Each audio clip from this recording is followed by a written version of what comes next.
I know it's tempting to get away from all this and gather with friends and extended family, especially when Friday means the end of the week. Don't. This virus is still spreading quickly. No one is immune. There is no vaccination, and social distancing is our best protection. Now is not the time for beach trips or neighborhood cookouts. If you must be with other people, please heed the order that bans gathering of more than 10 and recommends staying 6 feet or more away from each other. It could save your life and prevent the spread of the virus to people that you care about. Now, even though we don't yet have medicines to stop the virus, we do have something that can. People. Stopping the spread is in our control. If we avoid mass gatherings, if we wash our hands like never before, if we stay at home as much as we can, if we keep our physical distance, these things work. As we continue our state-level efforts against this coronavirus, we want you to know that we're fighting this battle on many fronts. The first front is the fight for medical supplies and personal protective equipment. This is a bad situation, folks. North Carolina has received 3 shipments from the Strategic National Stockpile. We're grateful for these supplies. But to be clear, we've gotten just 33% of what we've asked for, and they've told us not to expect more anytime soon. Now, of course, we know that we can't rely solely on the national stockpile, and our emergency management teams are working around the clock to find the equipment that is so badly needed by those on the front line of this pandemic. But we're not the only ones. Right now, governments at all levels, hospitals, law enforcement, and others are competing against each other for a scarce amount of personal protective equipment. That means our buyers are placing orders nonstop, but most of them aren't getting filled. There simply isn't enough on the market to go around. I know many of us have experienced this on a personal level. You go online to buy cleaning wipes or disinfectant spray, and it goes into your online cart, but when it comes time to pay, the screen says the order can't be filled and the item is out of stock. The state is dealing with the same problem, but on a massive scale. So if supplies are short, we have to make more. Here in North Carolina, we're encouraging manufacturers across the state to shift their production lines to create the masks, gloves, gowns, and other materials that we so desperately need. Some of those manufacturers are responding positively. And I know the President has ordered some companies to ramp up production of ventilators. This is important and badly needed. But the federal government can and should do more to direct industries to help produce these supplies. This pandemic is a war, and we need the armor to fight it.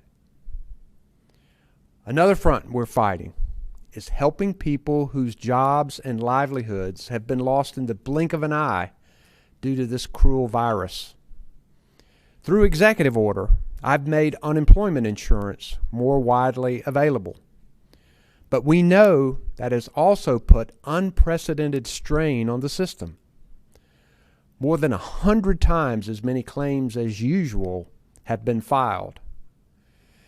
I know that it's been a struggle to file claims and to get questions answered on the phone. I've heard it from people personally. Every claim represents a family on the edge. Every claim is crucial. And I will continue pushing until this is fixed and the process works more smoothly. Lockhart Taylor, Assistant Secretary of Commerce for the Division of Employment Security, briefed you yesterday on efforts to improve and increase capacity for unemployment benefits. I expect them to do this quickly. And he's here today if you have more questions for him. And of course, we're battling on our most important front to keep people healthy and safe. We remain concerned about our congregate living facilities where people are confined and living closely together. Secretary Cohen will discuss that issue in a minute. We're also closely monitoring our hospitals to make sure they have enough beds and people to care for seriously ill patients. And again, this is an area where everyday North Carolinians have the power to help. People ask me a lot, how can I help? What can I do? Well, if you're home watching this news conference, feeling nervous or powerless, there is something you can do. You can stay at home. You can keep your physical distance. You have the power to slow the spread. Thank you to the North Carolinians who are staying at home. You're protecting yourselves, your families, your neighbors, and our critical workers. You are saving lives. So now here we are. The weekend is coming up. Lots of Tar Heel blue skies are in our forecast. I know it's hard, but stay at home anyway. We are in a crucial time period for flattening the curve, and we still need you to step up. If we all do our part, we'll get through this. On the stage with me today are Department of Health and Human Service Secretary Dr. Mandy Cohen, our Secretary of Department of Public Safety, Eric Hooks, our Director of Emergency Management, Mike Sprayberry, the Assistant Secretary of Commerce for the Division of Employment Security, Lockhart Taylor. Sign language is provided by Nicole Fox and Karen Magoon, and behind the scenes, Spanish language interpretation is provided by Jackie Medevere and Jasmine Medevere. I'll first recognize Secretary Cohen for a few remarks.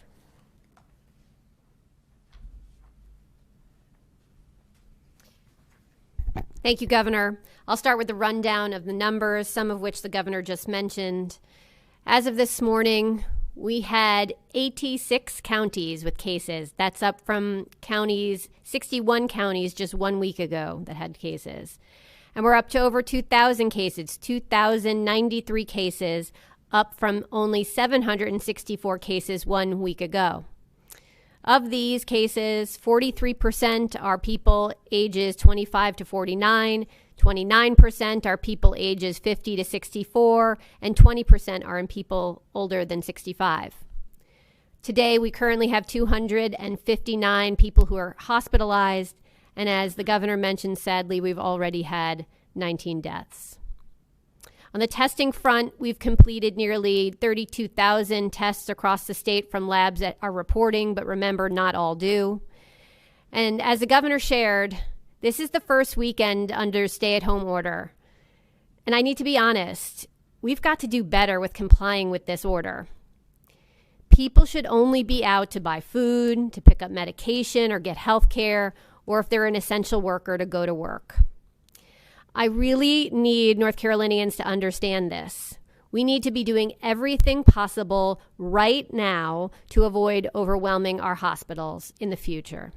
Our actions today will impact how this virus spreads across North Carolina in the weeks and months to come. When supplies and medical equipment are scarce, it forces decisions that no one wants to make. As you continue to hear, we are aggressively hunting down supplies, masks and gowns and ventilators from all over the globe. But what I'm seeing in my home state of New York, I never thought was possible in the United States. When too many people get sick at the same time, everyone suffers. There's real harm. And it's not just the people who get COVID-19. It's the person who has a heart attack or an appendicitis or is in a car accident, but there isn't a hospital bed. So we're fortunate in North Carolina to have some of the best and brightest minds working to help us plan so we can hopefully avoid facing any of those devastating choices. We have a team of data sciences from our universities, our private sector, folks from Duke and UNC, Blue Cross Blue Shield of North Carolina, Novasci, RTI. They're working collectively on models for North Carolina. They're looking at our specific circumstances here, like the health of our population, the age of our communities, and the density of our communities. This model will help, but let me remind you that it's not a crystal ball. Modeling is only as good as the data you can feed into it and the assumptions you can make. And this is all so new. We don't have the greatest data to give us the precision we want to know how things are going to play out. But we learn more every day. What we know we need to do is continue to do everything in our power so fewer people get sick at the same time, while also surging the capacity of our healthcare system so that those who need hospital care will have it. But our efforts will only be as good as yours. Please, please stay home and save lives. Thank you.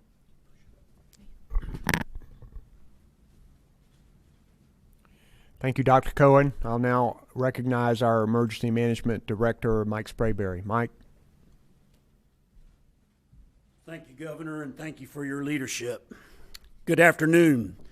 Today is day 25 of the State Emergency Operations Center activation for the COVID-19 response.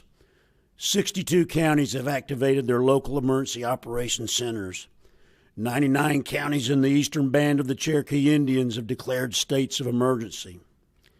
We're working hard to plan and prepare for a medical surge, to have facilities ready when hospitals run out of beds. The U.S. Army Corps of Engineers and engineers from the North Carolina National Guard are conducting many facility assessments across the state to find and prepare locations that are suitable for non-congregate housing and for overflow hospital space. At the same time, our mission to find and obtain supplies continues. Personal protective equipment and the strategic national stockpile has been depleted. At this time, we do not have another shipment scheduled from the strategic national stockpile. In total, we've only received about 1/3 of what we requested from the stockpile. The number of basic surgical and face masks we received exceeded our request, and the number of gloves came close to what we asked. But for all other items, we received far less than we requested. Our logistics and sourcing teams continue to find and buy additional protective supplies. Our orders so far have exceeded $100 million, but still, very little of that has been delivered. National Guard trucks and drivers and private transport companies are providing distribution of supplies, and the State Highway Patrol is providing security for those shipments when needed. I want to say a word today about cybersecurity. With so many people working and learning from home right now, the environment is prime for hackers who want to cause cyber disruption. Be sure to be cyber smart. Keep your passwords secure and change them regularly. Make sure your computer is up to date with antivirus software and a current operating system. Be smart about the websites you visit and teleconferencing platforms you use. Don't click on links or attachments in email from people you don't know. These simple steps can help you stay safe, secure, and connected while you stay at home. I want to remind you again that 911 is for emergency calls only. Please refrain from calling to report stay-at-home or social distancing or violations. We need to keep 911 lines open for true emergencies. 211 is taking thousands of calls daily from people who need information or help with resources like food, utilities, child care, and other needs. For twice daily information updates on coronavirus, you don't have to call. Just text COVID-NC to 898-211. You can get text in either English or Spanish. In order to save lives and keep people healthy, we need everybody, everyone, to stay home, stay distanced, and stop the spread. Call your loved ones. Look out for your friends and neighbors, and be kind. Thank you for your support of the State Emergency Response Team. The team is working hard to keep you safe. With your help, we will get through this together as one team, one mission, one family. Thank you, sir. Thank you, Director Sprayberry. And again, we thank the members of the emergency response team here working 24/7 at the Emergency Operations Center. We're grateful for all of our frontline healthcare workers, our law enforcement, our teachers, people who are working on the front lines, our firefighters, our first responders. We're grateful for all that you do. So now we're going to have questions from the media. If you would please announce your name and your affiliation, we'd appreciate it. First question.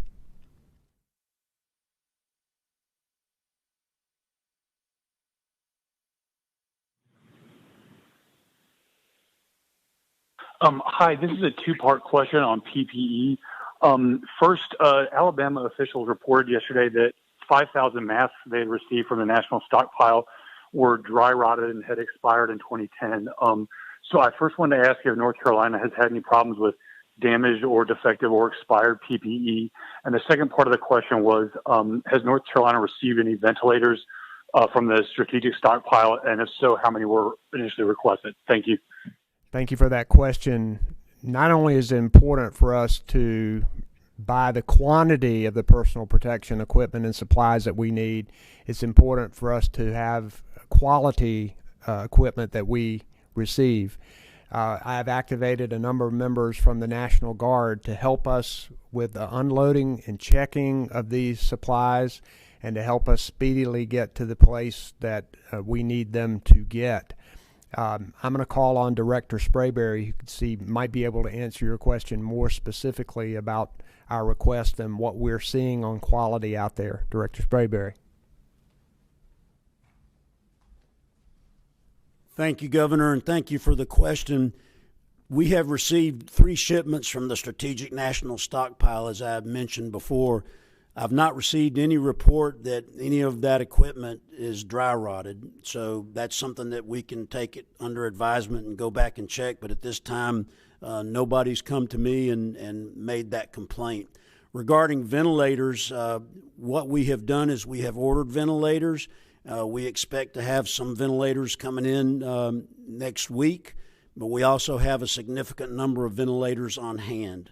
So that's kind of where we are with the ventilator process. Thank you, sir. Next question, please. Next question is from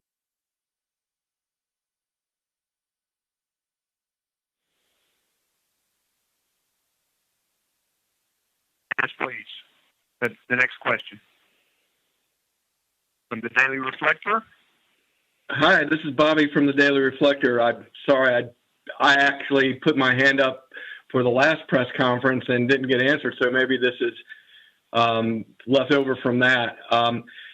My question then was really dealing with a large number of crowds that we've had at some big box retailers here, and I wondered if there were reports similar to that in other parts of the state. We have a lot of people taking this stay-at-home order seriously, but there's still too many people who aren't taking it seriously.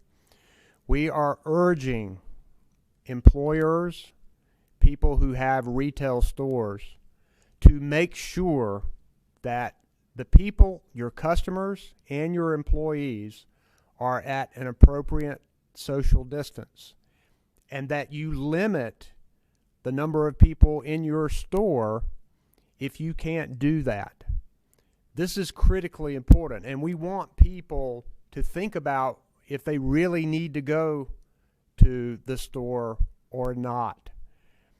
We're going to be looking over the weekend at more modeling data concerning North Carolina, how much movement is going on, and both employers, employees, and the customers need to realize that these interventions that we put in place can be tightened even more if necessary. We're asking employers in these big box stores to limit the number of people who are in the store, to make sure that people are separated, to make sure their employees are separated as well, so that they do not spread this virus. Thanks.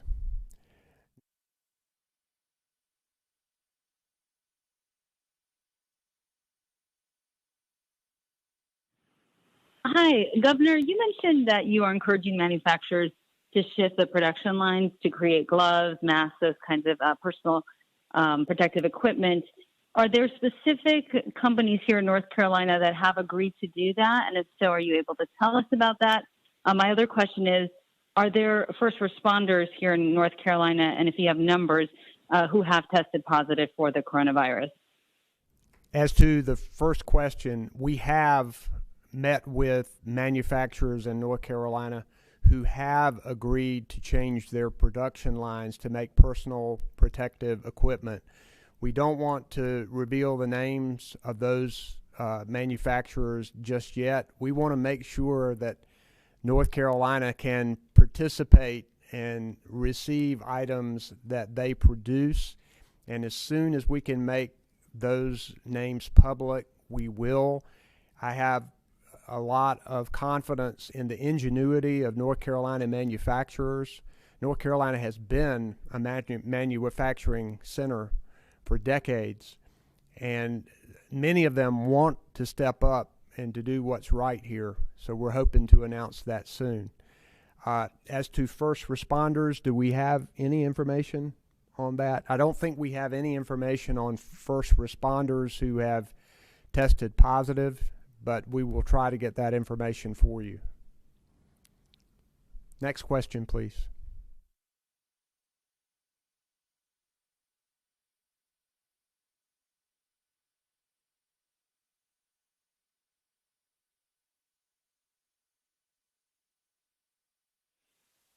Governor, I want to go back to the congregate housing issue for a minute, and specifically housing for homeless populations in North Carolina. Some of the charities have had to start moving people out of their traditional shelters and into hotels. Any sort of state or federal aid that might be available in the coming days or weeks to assist with those efforts?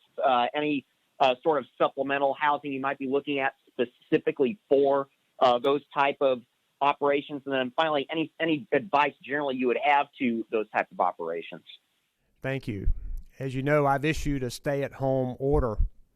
There's some people who don't have a home, and it's more important than ever that we make sure that homeless people have shelter and that we can prevent the spread of the virus there. If people who are homeless are congregating together and the virus begins to spread, then we know we have a very difficult situation on our hands. I just got off the phone today with a number of the mayors of some of our larger cities in North Carolina, and this is a prime topic. Many of them have been working hard on the homeless issue anyway, but has become more acute now because of the threat of this virus. Some cities have already stepped up to provide hotels and other places for our homeless population. We're working to make sure that some of the federal money that is coming down, that's coming to state and local governments in North Carolina, can be used for this purpose. The money states that it has to be used for a COVID-19 purpose, but here you have the threat of the homeless population and the fact that many of them are grouped together. You have the threat of significant infection in this population. So we want to make sure that they are protected. And we're now in talks with the Department of Treasury that's going to be making some decisions regarding what states and local governments can use this federal money for. That would be one of the many COVID-19 related issues we would like to see covered. And I appreciate already the local governments and the nonprofits and the people of faith who are stepping up and trying to help people who do not have a home right now. And it's important for us to provide that help. Thanks. Next question, please.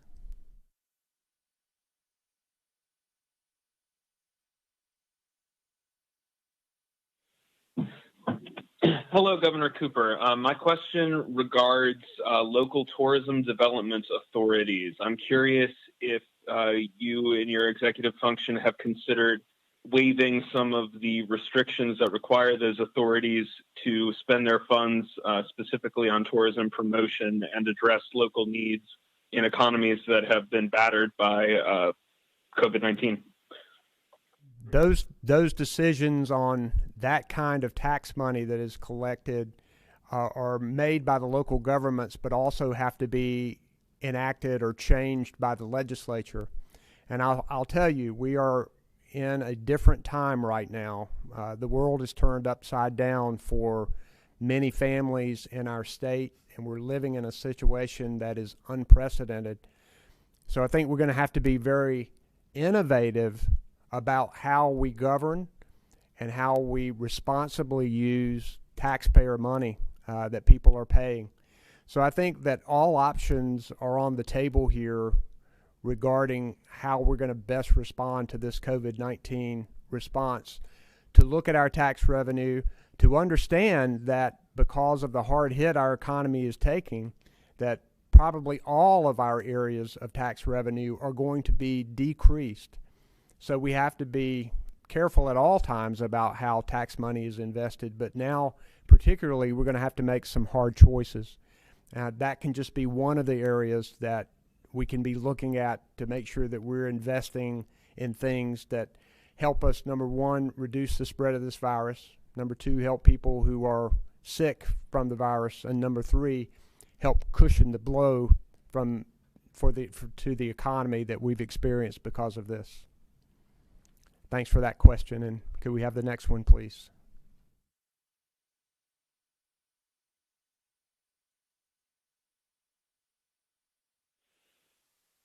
Hi, we're expecting an announcement from the president at one point today, but he's discussed changing the guidelines when it comes to wearing masks or face protection out in public. Do you suggest that people cover their mouths or noses with something like a scarf when out in public as a way to slow the spread? The very best way to slow the spread is to not be in gatherings of people and to keep a physical distance. If you do that, then that is the very best thing that you can do to protect yourself.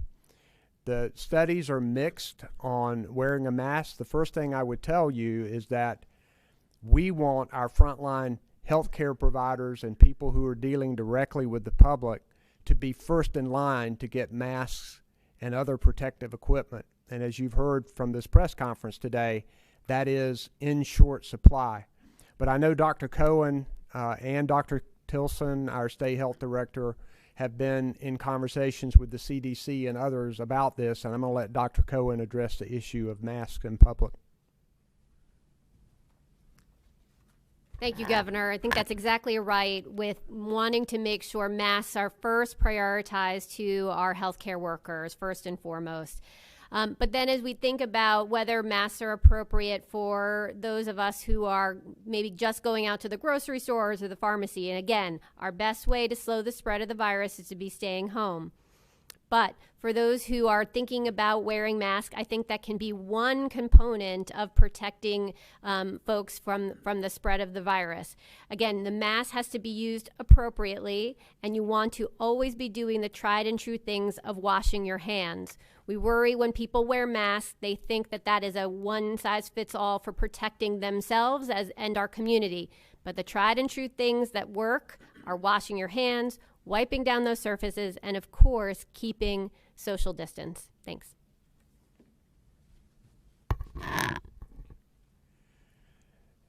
Thank you for that question. Next question, please.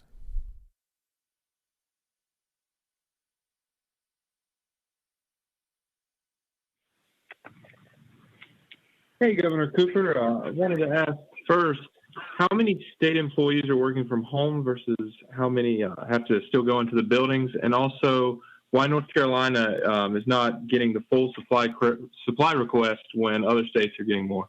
Thanks. Well, first, our state agencies, all of them have been directed to make sure that any employee that can work and provide telework from home, that they do work from home, and many of our state agencies are doing this and have increased the work at home as we've been able to get devices to people and connect them to work. As for the exact number of people, I would have to get that for you. As for the request that we've received from the Strategic National Stockpile, I don't think any state would tell you that they have everything they need right now. In fact, most states are on the open market, realizing that the federal government just simply doesn't have it to give to them right now. The federal government has given us their version of their priorities, and they're putting their equipment and supplies in the places that are feeling the most acute need right now. But we know in North Carolina from our modeling that that kind of situation is coming toward us. And the thing that we can do to stop it is to stay at home and to do our physical distancing. And hopefully we don't have the kind of surge that New York did, but it is possible that some places in North Carolina could see that very thing. We are fighting for as much supplies and material as we can get. I'll let Director Sprayberry, if you've got anything to add to that. The governor's on target. I don't think that you'll find a state out there that's going to tell you that they received all of the personal protective equipment that they require in order to stand up an adequate response to the COVID-19 pandemic. Everybody was expecting more from the Strategic National Stockpile. We know that's depleted now. Globally, nationally, statewide, and locally, we're all competing now to try to get those types of medical supplies and resources. So that's where we are. And again, I don't think that you'll find a state that will tell you that they have everything that they need. Thank you. Thank you for that. Next question, please.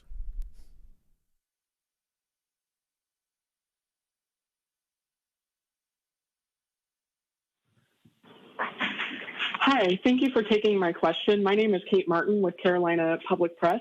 This is for Mr. Taylor regarding the applications for unemployment.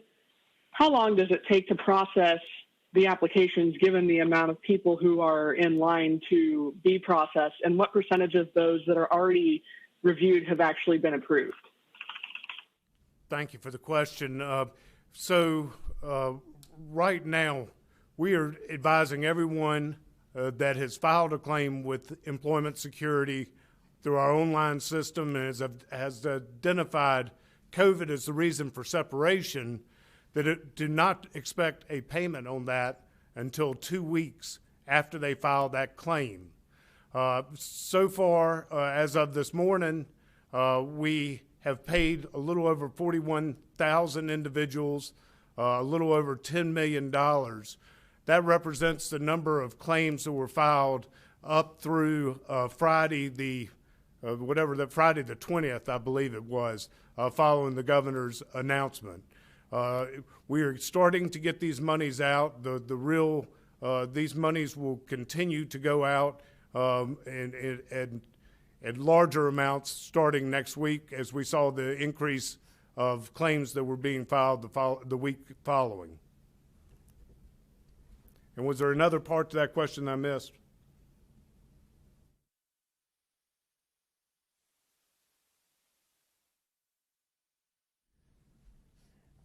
We want to thank you all for coming. We want to thank you for staying at home this weekend and through the next week. Know that your state government is working around the clock to try to protect North Carolina from this virus, and we need everyone to do their part. Thanks so much.